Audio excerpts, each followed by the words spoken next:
Yan, ito nakaabot na si Madam. Ano sabi mo? Ang daming pedestrian, confused. Kumbaga, nakakatakot. Ang daming pedestrians, ang daming nagpapay. Yan talaga, masanay ka lang.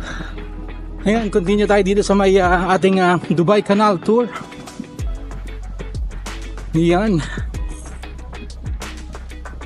Sila yung magagandang building dito.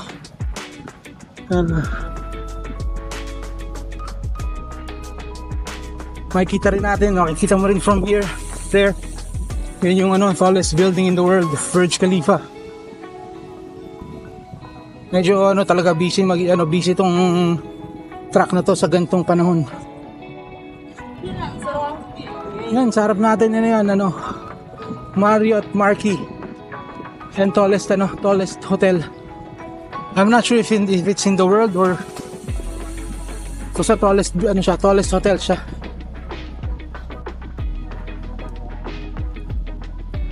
Yan ang kanal dito, hindi mabaho. Let's go.